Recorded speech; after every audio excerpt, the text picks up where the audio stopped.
हरे कृष्णा। ओम नमः शिवाय। हर हर महादेव। माता पार्वती की जय। प्यारे भक्तों, आज है फाल्गुन मास के 11वां दिन और दिन है रविवार। आज आप सभी श्रवण करेंगे फाल्गुन मास कथा अध्याय 11। इस वीडियो में सुनेंगे श्री शिव महापुराण की 11वें दिन की महापुण्य फल प्रदान करने वाली कथा। श्री शिव महापुराण की इन पावन कथा को जो भी भक्त प्रत्येक दिन श्रद्धा पूर्वक सुनता है, उसके सभी कष्ट को भगवान शंकर हर लेते हैं और मनोवांछित फल प्रदान करते हैं। इसलिए कथा को पूरा सुनिए और दूसरे शिव भक्तों के पास भी शेयर कीजिए। प्रेम से बोलिए हर हर महादेव। माता पार्वती की जय। सुनिए श्री शिव महापुराण की आगे की वृत्तांत। ऋषिगण बोले, हे साधु शिरोमणि, अब आप पार्थिव प्रतिमा की पूजा का वह विधान बताइए जिस पूजा विधान से समस्त अभीष्ट वस्तुओं की प्राप्ति होती है। सूत जी बोले, हे महर्षियों, तुम लोगों ने बहुत उत्तम बात पूछी है। पार्थिव प्रतिमा का पूजन सदा संपूर्ण मनोरथों को देने वाला है तथा दुख का तत्काल निवारण करने वाला है। मैं उसका वर्णन करता हूँ, ध्यान देकर सुनिए।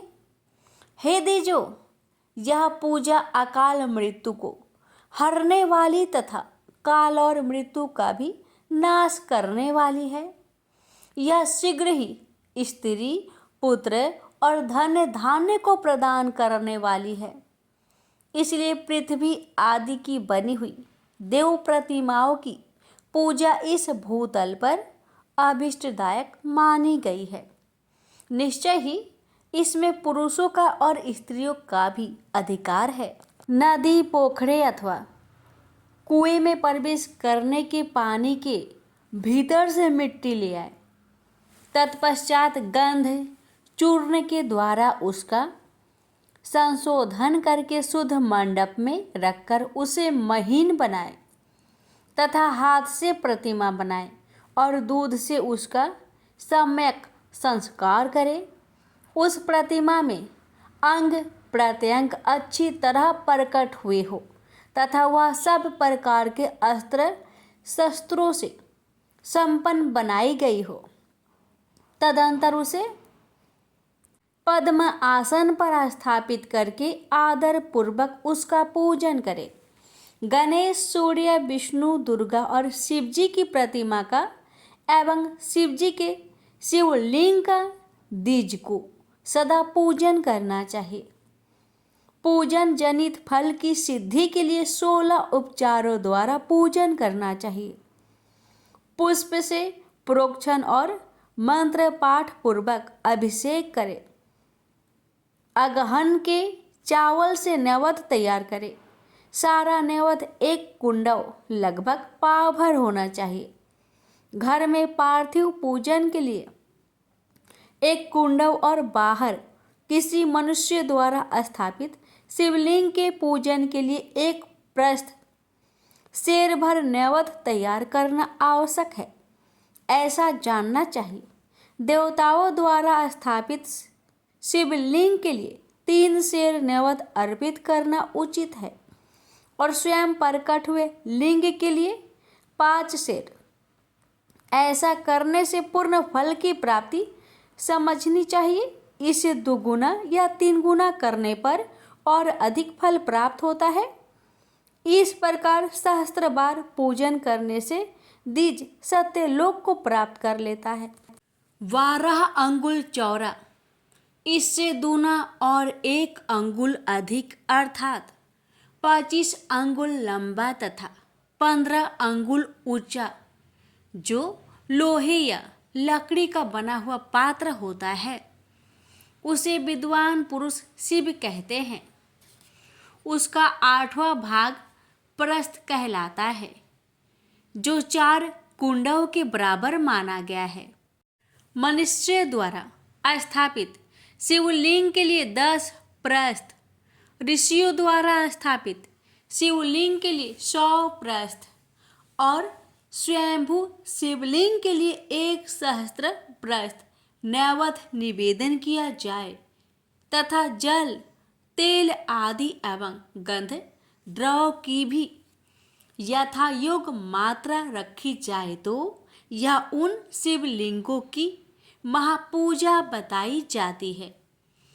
देवता का अभिषेक करने से आत्मा शुद्धि होती है, गंध से पुण्य की प्राप्ति होती है, नैवेद्य अर्पण करने से आयु बढ़ती है और तृप्ति होती है, धूप निवेदन करने से धन की प्राप्ति होती है, दीप दिखाने से ज्ञान का उदय होता है और तांबूल समर्पण करने से भोग की उपलब्धि होती है। इसलिए स्नान आदि 6 उपचारों को यत्न पूर्वक अर्पित करें। नमस्कार और जप ये दोनों संपूर्ण अभिष्ट फल को देने वाले हैं, इसलिए भोग और मोक्ष की इच्छा रखने वाले लोगों को पूजा के अंत में सदा ही जप और नमस्कार करना चाहिए। मनुष्य को चाहिए कि वह सदा पहले मन से पूजा करके फिर उन उपचारों से पूजा करे। देवताओं की पूजा से उन देवताओं के लोकों की प्राप्ति होती है तथा उनके अवान्तर लोक में भी यथेष्ट भोग की वस्तुएं उपलब्ध होती है। हे द्विजो, अब मैं देव पूजा से प्राप्त होने वाले विशेष फलों का वर्णन करता हूँ। आप लोग श्रद्धा पूर्वक सुने। विघ्नराज गणेश की पूजा से भूलोक में उत्तम अभिष्ट वस्तु की प्राप्ति होती है। शुक्रवार को श्रावण और भाद्रपद मासों की शुक्ला पक्ष की चतुर्थी को और पौष मास में शतभिषा नक्षत्र के आने पर विधि पूर्वक गणेश जी की पूजा करनी चाहिए। 100 या सहस्त्र दिनों में 100 या सहस्त्र बार पूजा करें। देवता और अग्नि में श्रद्धा रखते हुए किया जाने वाला उनका नित्य पूजन मनुष्य को पुत्र एवं अभिष्ट वस्तु प्रदान करता है। वह समस्त पापों का शमन तथा भिन्न भिन्न दुष्कर्मों का विनाश करने वाला है। विभिन्न वारों में की हुई शिव आदि की पूजा को आत्मा शुद्धि प्रदान करने वाली समझना चाहिए। वार या दिन, तिथि, नक्षत्र और योगों का आधार है। वह समस्त कामनाओं को देने वाला है। उसमें वृद्धि और क्षय नहीं होता है, इसलिए उसे पूर्ण ब्रह्म स्वरूप मानना चाहिए। सूर्योदय काल से लेकर दूसरे सूर्योदय काल आने तक एक बार की स्थिति मानी गई है, जो ब्राह्मण आदि सभी वर्णों के कर्मों का आधार है। विहित तीर्थ के पूर्व भाग में की हुई देव पूजा मनुष्य को पूर्ण भोग प्रदान करने वाली होती है। यदि मध्या के बाद तिथि का आरंभ होता है तो रात्रि युक्त तिथि का पूर्व भाग पितरों के श्राद्ध आदि कर्म के लिए उत्तम बताया गया है। ऐसी तिथि का पर भाग ही दिन से युक्त होता है, अतः वही देव कर्म के लिए प्रशस्त माना गया है। यदि मध्य काल तक तिथि रहे तो उदय व्यापानी तिथि को ही देव कार्य ग्रहण करने चाहिए। इसी तरह शुभ तिथि एवं नक्षत्र आदि देव कार्य में ग्रह होते हैं। वार आदि की भली भांति विचार करके पूजा और जप आदि करने चाहिए। वेदों में पूजा शब्द के अर्थ की इस प्रकार योजना कही गई है। पूर्जायते अनेन इति पूजा। यह पूजा शब्द की वायु उत्पत्ति है। पूह का अर्थ है भोग और फल की सिद्धि। वह जिस कर्म से संपन्न होती है उसका नाम पूजा है। मनोवांछित वस्तु तथा ज्ञान ये ही अभिष्ट वस्तुएं हैं। सकाम भाव वाले को अभिष्ट भोग अपेक्षित होता है और निष्काम भाव वाले को अर्थ पारमार्थिक ज्ञान, ये दोनों ही पूजा शब्द के अर्थ है। इनकी योजना करने से ही पूजा शब्द की सार्थकता है। इस प्रकार लोक और वेद में पूजा शब्द का अर्थ विख्यात है। नित्य और नैमित्तिक कर्म कालांतर में फल देते हैं, किंतु काम में कर्म का यदि भली भांति अनुष्ठान हुआ हो तो वह तत्काल फलदायक होता है। प्रतिदिन एक पक्ष, एक मास और एक वर्ष तक लगातार पूजन करने से उन कर्मों की फल की प्राप्ति होती है और उनसे वैसे ही पापों का क्रमशः क्षय होता है। प्रत्येक मास के कृष्णा पक्ष की चतुर्थी तिथि को की हुई महागणपति की पूजा एक पक्ष के पापों का नाश करने वाली और एक पक्ष तक उत्तम भोग रूपी फल देने वाली होती है।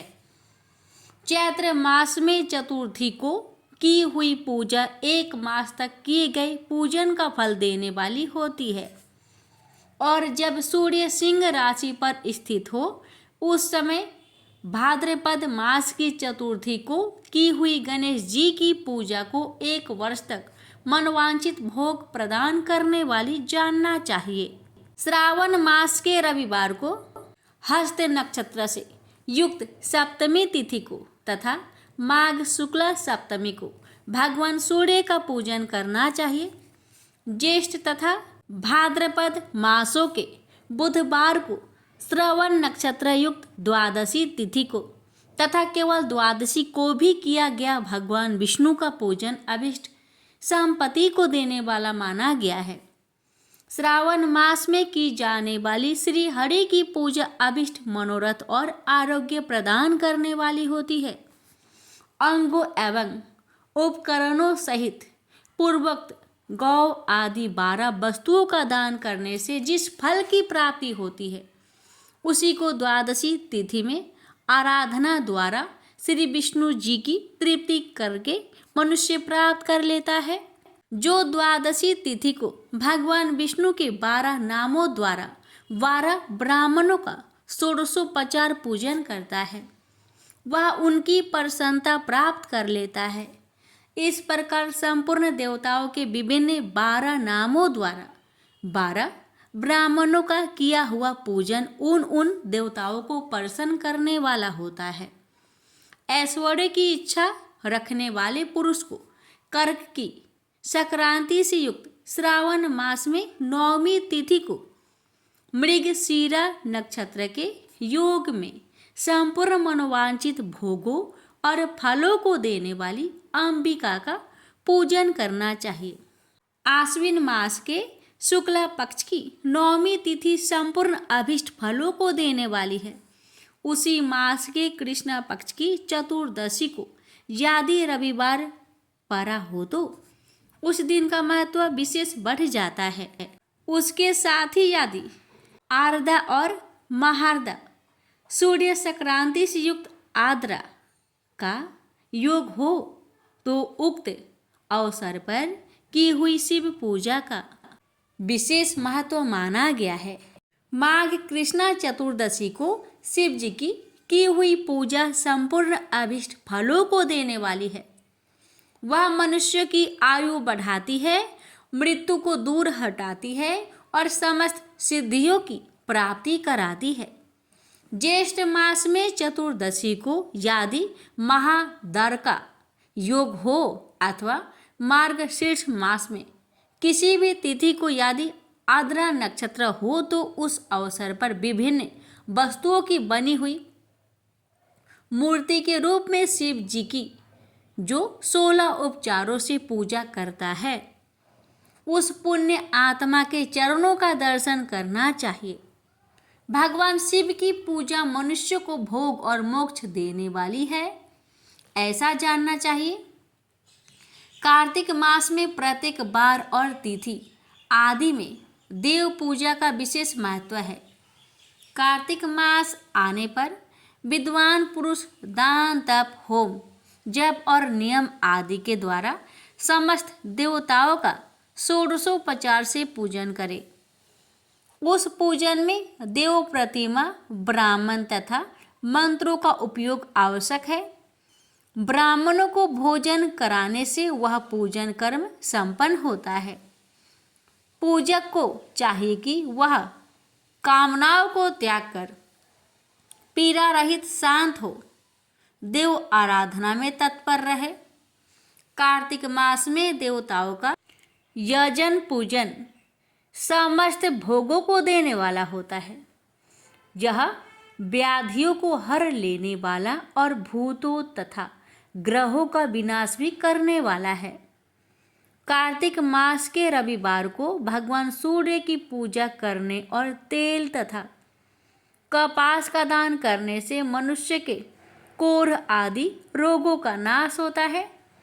हरे काले मिर्च वस्त्र तथा दूध आदि के दान से और ब्राह्मणों की प्रतिष्ठा करने से क्षय के रोग का नाश होता है। दीप और सरसों के दान से मिर्गी का रोग मिट जाता है। कृतिका नक्षत्र से युक्त सोमवार को किया हुआ शिव जी का पूजन मनुष्य के महान दरिद्र को मिटाने वाला और संपूर्ण संपत्तियों को देने वाला है। घर की आवश्यक सामग्रियों के साथ गृह और क्षेत्र आदि का दान करने से भी उक्त फल की प्राप्ति होती है।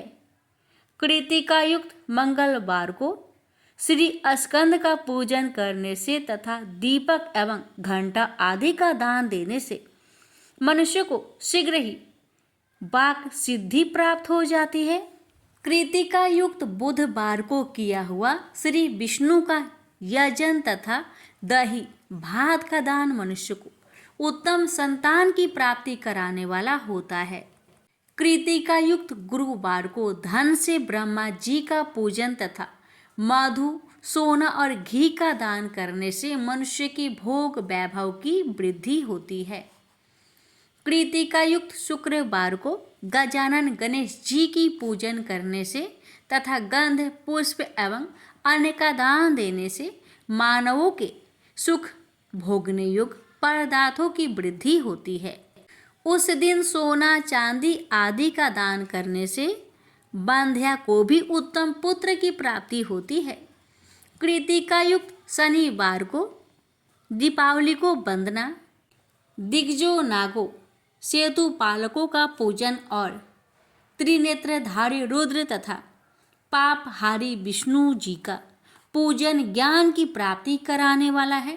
ब्रह्मा धन्वंतरी एवं दोनों आश्विन कुमारों का पूजन करने से रोग तथा अपमृत्यु का निवारण होता है और तत्कालिक व्याधियों की शांति हो जाती है। नमक लोहा तेल और उड़द आदि का त्रिकटु सौठ पीपर और गोल मिर्च फल गंध और जल आदि का तथा घृत आदि द्रव पदार्थों का और स्वर्ण मोती धान्य आदि ठोस वस्तुओं का भी दान देने से स्वर्ग लोक की प्राप्ति होती है। इनमें से नमक आदि का मान कम से कम 1 प्रस्थ शेर और स्वर्ण आदि का मान कम से कम 1 पल होना चाहिए।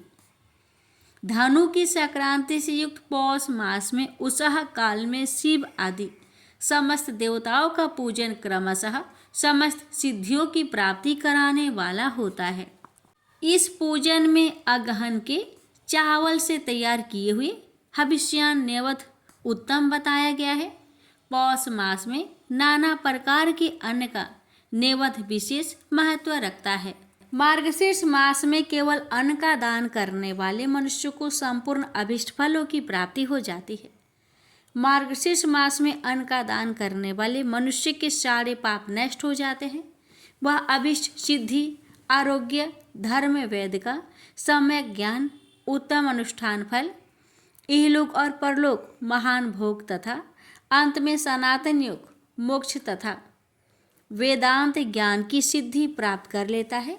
जो भोग की इच्छा रखने वाला है वह मनुष्य मार्गशीर्ष मास आने पर कम से कम 3 दिन भी उषा काल में अवश्य देवताओं का पूजन करे और पौष मास को पूजन से खाली न जाने दे।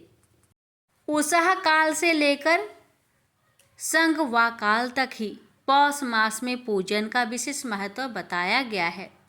पौष मास में पूरे महीने भर जितेंद्रिय और निराहार रहकर दीज प्रातः काल से मध्याह्न काल तक वेद माता गायत्री का जप करें। तत्पश्चात रात को सोने के समय तक पंचाक्षर आदि मंत्रों का जप करें। ऐसा करने वाला ब्राह्मण ज्ञान पाकर शरीर छूटने के बाद मोक्ष प्राप्त कर लेता है।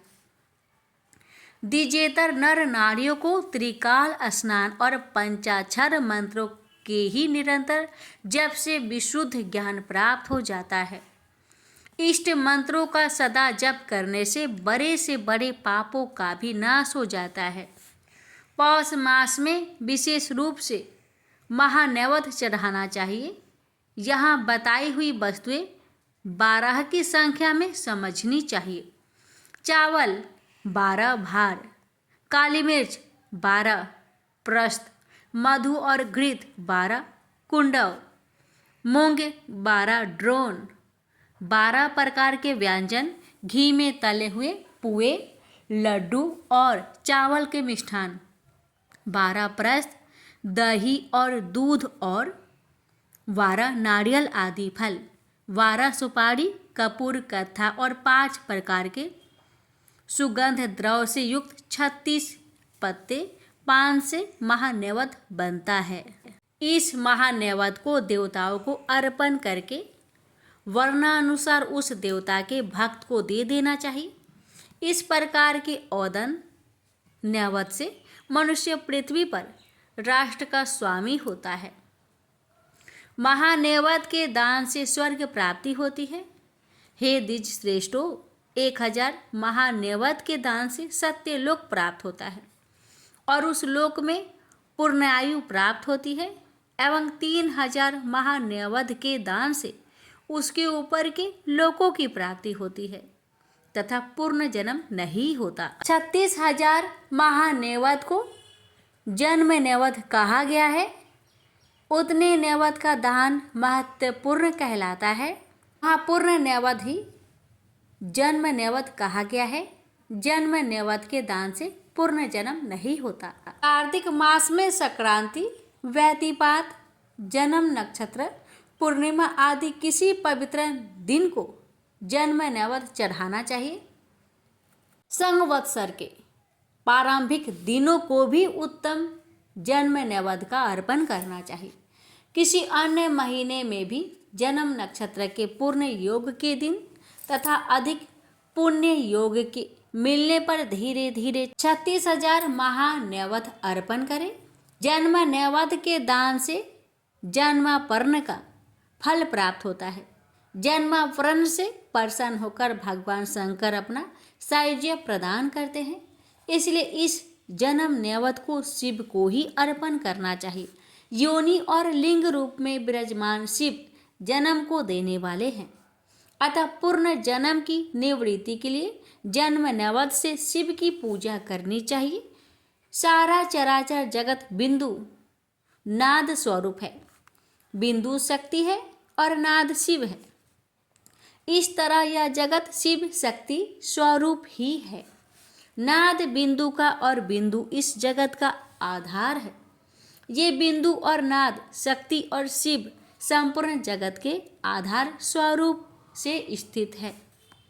बिंदु और नाद से युक्त सब कुछ शिव स्वरूप है, क्योंकि वही सबका आधार है।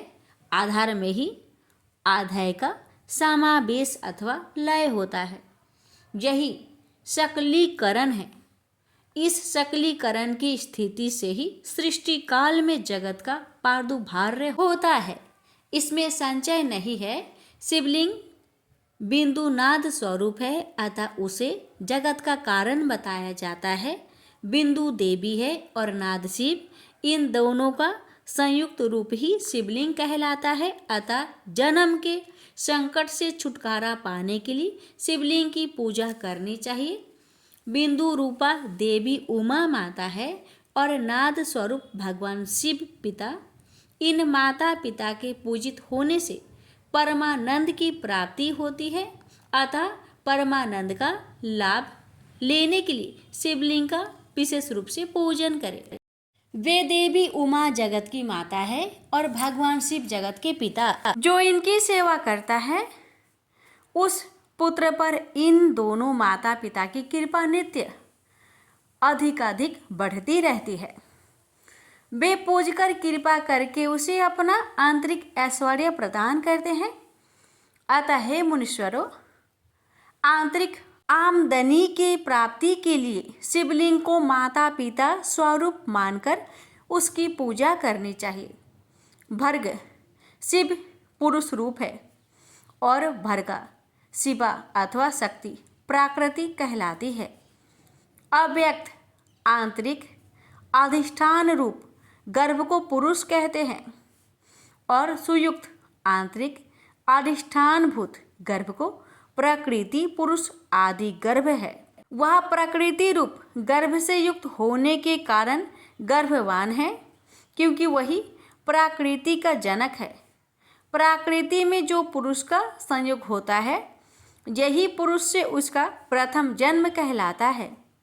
अव्यक्त प्रकृति से महत्व आदि के कर्म से जो जगत का व्याप्त होना है, यही उस प्रकृति का द्वितीय जन्म कहलाता है। जीव पुरुष से ही बार बार जन्म और मृत्यु को प्राप्त होता है। माया द्वारा अन्यस रूप से प्रकट किया जाना ही उसका जन्म कहलाता है। जीव का शरीर जन्म काल से ही जीर्ण छह भाव विकारों से युक्त होने लगता है, इसलिए उसे जीव या संज्ञा दी गई है। जो जन्म लेता और विविध पाशों द्वारा बंधन में पड़ता है, उसका नाम जीव है। जन्म और बंधन जीव शब्द का ही अर्थ है। अतः जन्म मृत्यु रूपी बंधन की निवृत्ति के लिए जन्म के अधिष्ठान भूत माता पितृ स्वरूप शिवलिंग का भली भांति पूजन करना चाहिए। शब्द आदि पंचतन मात्राओं तथा पंचेंद्रिय विषय ग्रहण करने से भ अर्थात वृद्धि को गच की अर्थात प्राप्त होती है। इसलिए भाग शब्द का अर्थ प्रकृति है। भोग ही भाग का मुख्य शब्दार्थ है। मुख्य भाग प्रकृति है और भगवान शिव कहे जाते हैं। भगवान ही भोग प्रदान करते हैं, दूसरा कोई नहीं दे सकता। भाग प्रकृति का स्वामी भगवान ही विद्वानों द्वारा भर्ग कहा जाता है। भाग प्रकृति से संयुक्त परमात्मा लिंग और लिंग युक्त भाग प्रकृति ही इस लोक और परलोक में नित्य भोग प्रदान करते हैं। अतः भगवान महादेव के शिवलिंग की पूजा करनी चाहिए। संसार को उत्पन्न करने वाले सूर्य है और उत्पन्न करने के कारण जगत ही उनका प्रत्यक्ष चिह्न है, इसलिए उनका एक नाम भग भी है। पुरुषों को लिंग में जगत को उत्पन्न करने वाले लिंग की ही पूजा करनी चाहिए। सृष्टि के अर्थ को बताने वाले चिन्ह के रूप में ही उसे लिंग कहा जाता है। लिंग परम पुरुष शिव का बोध कराता है। इस प्रकार शिव और शक्ति के मिलन के प्रतीक को ही शिवलिंग कहा गया है। अपने चिन्ह के पूजन में प्रसन्न होकर महादेव उस चिन्ह के कार्य रूप जन्मादि को समाप्त कर देते हैं तथा पूजन को पूर्ण जन्म की प्राप्ति नहीं होती। अतः सभी लोगों को यथा प्राप्त ब्रह्मा और मानसिक षोडशोपचार से शिवलिंग का पूजन करना चाहिए। रविवार को की गई पूजा पूर्ण जन्म का निवारण कर देती है। रविवार को महालिंग की प्रणव ओम से ही पूजा करनी चाहिए। उस दिन पंचगव्य से किया गया अभिषेक विशेष महत्व का होता है। गोबर, गोमूत्र, गोदूध, उसका दही और गोघृत ये पंचगव्य कहे जाते हैं। गाय का दूध, गाय का दही और गाय का घी, इन तीनों के पूजन के लिए शहद और शक्कर के साथ पृथक पृथक भी रखें और इन सबको मिलाकर सम्मिलित रूप से पंचामृत भी तैयार कर ले। इनके द्वारा शिवलिंग का अभिषेक एवं स्नान कराएं। फिर गाय के दूध और अन्न के मेल से नैवेद्य तैयार करके प्रणव मंत्र के उच्चारण पूर्व उसे भगवान शिव को अर्पित करें। संपूर्ण प्रणव को ध्वनि लिंग कहते हैं। स्वयंभू लिंग नाद स्वरूप होने के कारण नाद लिंग कहा गया है। यंत्र या अर्घा बिंदु स्वरूप होने के कारण बिंदु लिंग के रूप में विख्यात है।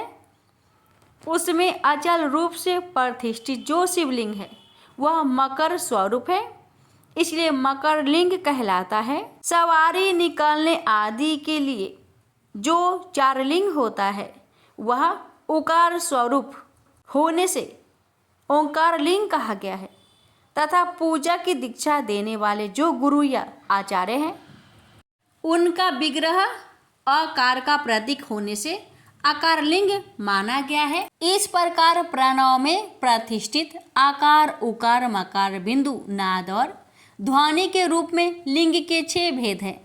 इन 6 लिंगों की नित्य पूजा करने से साधक जीवन मुक्त हो जाता है, इसमें संचय नहीं है।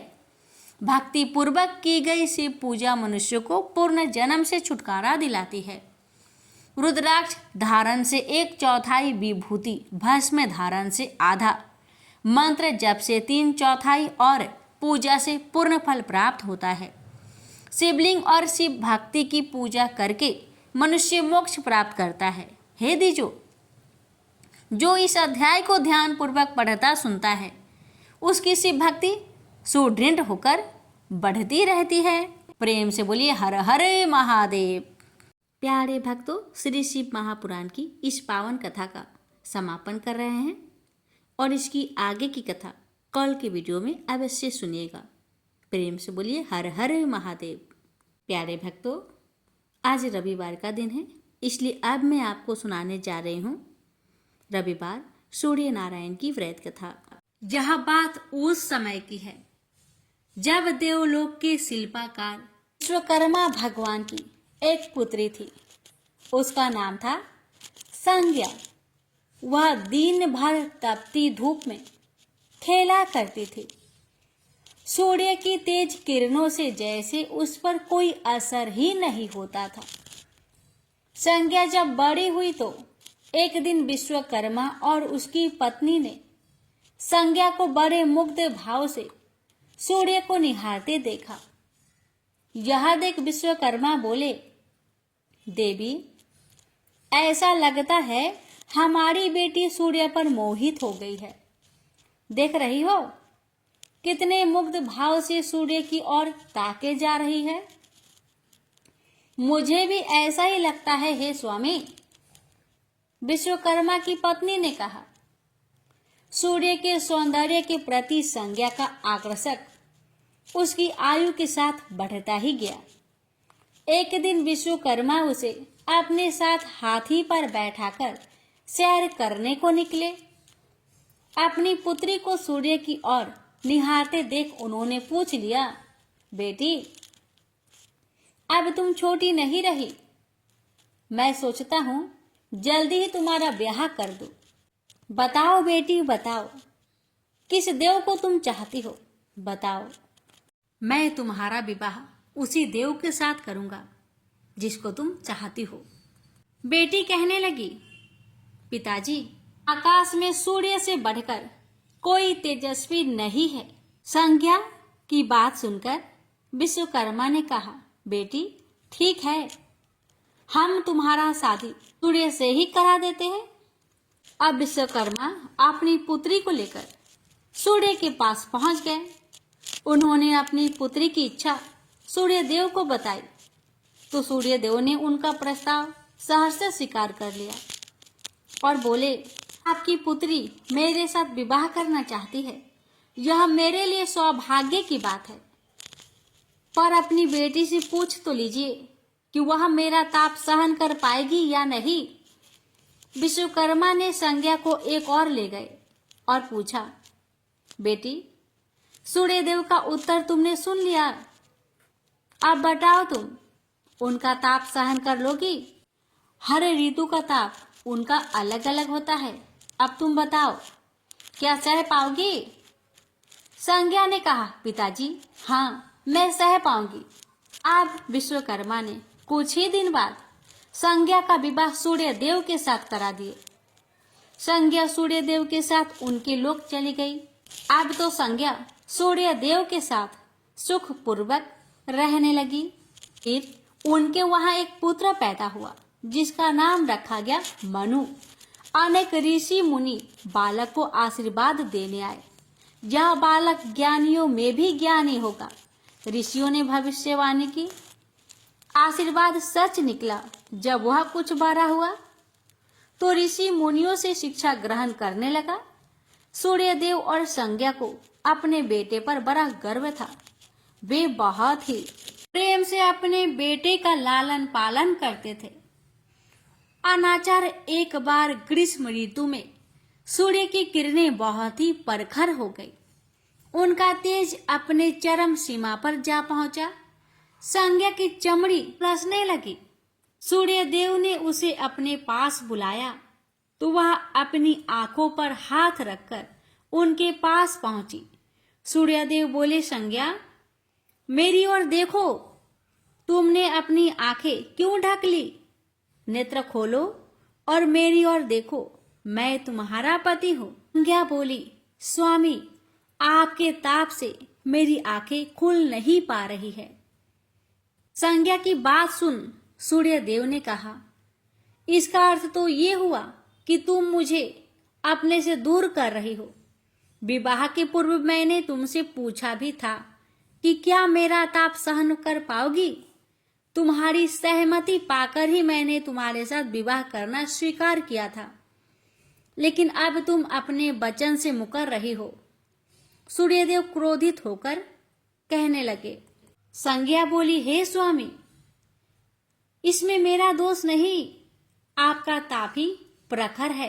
यह सुन सूर्यदेव और भी कुपित हो उठे और बोले, सुनो संज्ञा, प्राणवान वस्तुओं को जीवित रखने वाला मैं ही हूं, परंतु तुमने मेरी ओर से आंखें बंद कर ली, अतः तुम्हारे गर्भ से जो बालक उत्पन्न होगा वह यम होगा। यम अर्थात मृत्यु का देवता। संज्ञा वहां से भाग जाना चाहती थी, लेकिन बच्चों का मोह उसे विवश किए हुए था। संज्ञा की एक सहचरी थी, उसका नाम था छाया, जो हूबहू संज्ञा की ही प्रतिलिपि थी। उसने इस विषय में छाया की मदद लेने का निश्चय किया। उसने छाया को बुलाया और अपनी समस्या बताई। सुनकर छाया बोली, मुझे क्या करना होगा? तो संज्ञा कहने लगी, तुम संज्ञा बनकर मेरे पति के साथ जाओ और उनकी पत्नी और बच्चों की मां बनकर वहीं रहो।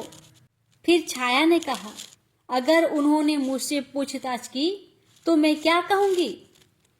तो संज्ञा ने कहा, तुम बता देना कि मैं संज्ञा हूं, अपना भेद कभी मत खोलना। छाया कहती है, लेकिन मैं ये सब कैसे करूंगी?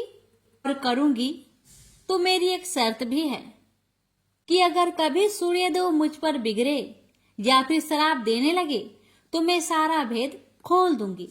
संज्ञा ने कहा, ठीक है छाया, अब जाओ और मेरे बच्चों को संभालो। तुमने मुझे बहुत ही कठिन काम सौंपा है संज्ञा। छाया कहने लगी, फिर भी मैं भरसक प्रयत्न करूंगी। और वहां से छाया चली गई।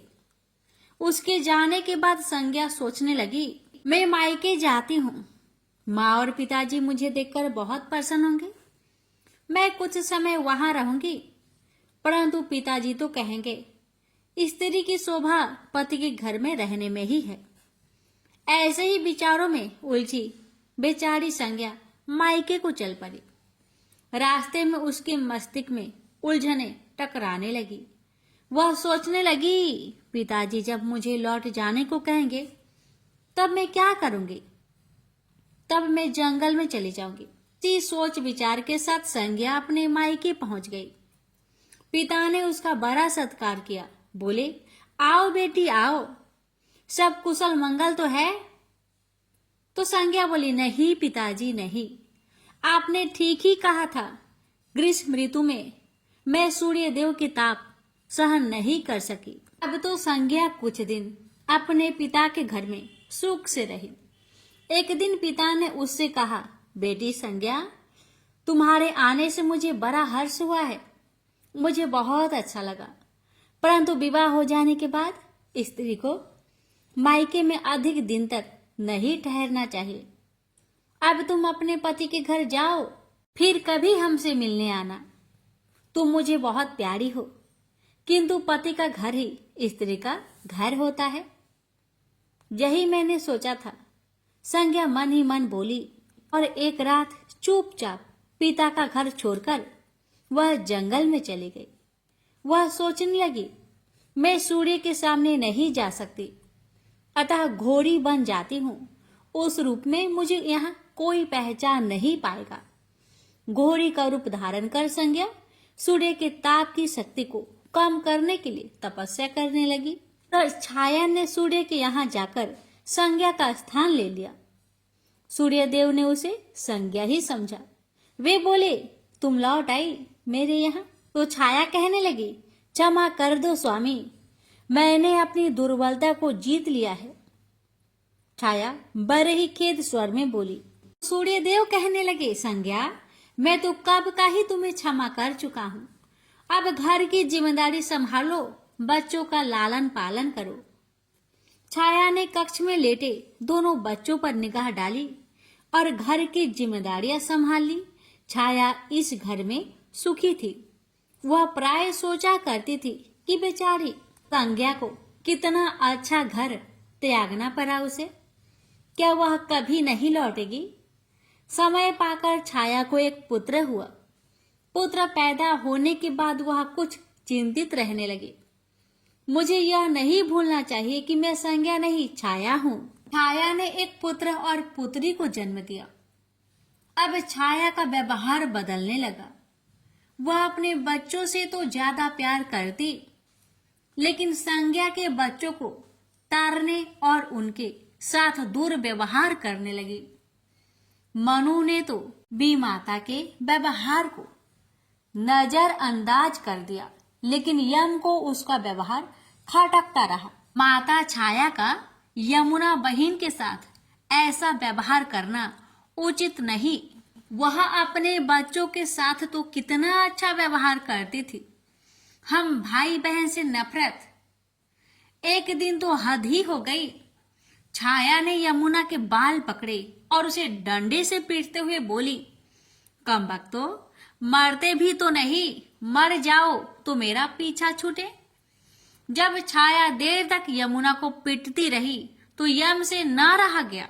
उसने जाकर छाया का हाथ पकड़ लिया और गुस्से से बोला, बस माता बस, अब तुमने यमुना पर हाथ उठाया तो मुझसे बुरा कोई ना होगा। अच्छा, तेरी यह हिम्मत, मुझे धमकी देता है? ठहर जा, आज मैं तेरे पिताजी से इसकी शिकायत करूंगी। छाया बड़े ही क्रोध स्वर में बोली, लेकिन छाया ने इस डर से सूर्य देव से शिकायत न की, कहीं उसका भेद उजागर न हो जाए। लेकिन यम और यमुना ने तंग आकर अपने पिता से उसकी शिकायत अवश्य कर दी। पिताजी, यह स्त्री हमारी माँ नहीं है। यम ने कहा, हाँ पिताजी हाँ, पुत्र माता से विमुख हो सकता है, परंतु माता की ममता कभी कम नहीं होती। यमुना भी बोल उठी। सूर्य देव ने कहा, मैं देख लूंगा, तुम जाओ, डरो नहीं, बस सब ठीक हो जाएगा। ऐसा कहकर सूर्य देव ने बच्चों को धैर्य बंधाया, लेकिन बच्चों के जाते ही वह सोच में पड़ गए। बच्चे ठीक कहते हैं, यह अवश्य कोई मायाविनी है। सूर्यदेव गुस्से में भरकर छाया के पास पहुंचे और उसके केस पकड़कर झंझोरकर बोले, सच बताओ तुम कौन हो, अन्यथा मैं तुम्हें कठोर दंड दूंगा। ठहरिए स्वामी ठहरिए, छाया कांपती हुई बोली। स्वामी, मैं संज्ञा की छाया हूं। वह आपकी देखभाल का भार किसी को सौंपे बिना नहीं जाना चाहती थी, इसलिए उसने मुझे आपके पास भेज दिया है। सूर्यदेव ने कहा, संज्ञा कहाँ गई है? तो छाया ने बताया, अपने पिता के यहाँ। अब तो सूर्यदेव सीधे विश्वकर्मा के पास पहुंचे और उनसे पूछा कि संज्ञा कहाँ है? तो विश्वकर्मा जी ने कहा, वह तुम्हारे तेज से बचने के लिए यहाँ आई थी। विश्वकर्मा की बातें सुन सूर्यदेव ने कहा, तो आप मेरा तेज को घटा दीजिए, फिर उसे खोजने के लिए चलते हैं। विश्वकर्मा ने सूर्यदेव के तेज का 8वां भाग को छाट दिया, जिससे उनका तेज घट गया। फिर वे संज्ञा को खोजने निकले। उन्होंने राहगीरों से पूछताछ की, तुमने इधर कोई घोड़ी को देखा है क्या? हाँ, एक बिलछन घोड़ी को हमने नदी के पास विचरण करते हुए देखा है, राहगीरों ने बताया। उसमें बिलछन की क्या बात है? वह घोड़ी मानवी भाषा भी बोलती है। देव, अब तो यह अवश्य ही संज्ञा होगी, सूर्यदेव बोले। सूर्य घोड़ी के निकट पहुंचे और कहा, संज्ञा, मैं सूर्य हूं, तुम्हारा पति। अब यह घोड़ी का रूप त्याग दो। जब तक मेरी मनोकामना पूरी न होगी, मैं यह घोड़ी का रूप नहीं त्यागूंगी। घोड़ी बनी संज्ञा ने उत्तर दिया, तुम्हारी मनोकामना तो पूरी भी हो गई। सूर्यदेव ने कहा। फिर विश्वकर्मा बोलने लगे, बेटी, सूर्यदेव ठीक कहते हैं, मैंने इनके तेज का 8वां भाग को काट दिया है। पिता से अवशासन पाकर संज्ञा ने अपना घोड़ी वाला रूप त्याग दिया और अपने स्वाभाविक रूप में आ गई। वह हर्ष से अपने पिता से लिपट गई और फूट फूट कर रोने लगी। फिर उसने झुककर सूर्यदेव के पांव छुए और पूछा, स्वामी, हमारे बच्चे तो सकुशल है ना? सूर्यदेव ने कहा, हाँ, दोनों बच्चे ठीक है। मनु, यम और यमुना को अब फिर से माँ मिल जाएगी। सूर्यदेव ने मुस्कुराकर कहा, मैं अब कभी भी अपना घर त्याग कर नहीं जाऊंगी। संज्ञा ने सूर्यदेव को वचन दिया और साथ में संज्ञा बोली, स्वामी, आप छाया को क्षमा कर देना और अपने साथ ही रखना। दोनों का मिलन देखकर विश्वकर्मा ने भी अपना आशीर्वाद प्रदान किया। जाओ और सदा सुख शांति से रहो। सूर्यदेव और संज्ञा सूर्यलोक पहुंचे और छाया और बच्चे के साथ आनंद पूर्वक रहने लगे। तो प्रेम से बोलिए, सूर्य नारायण की जय।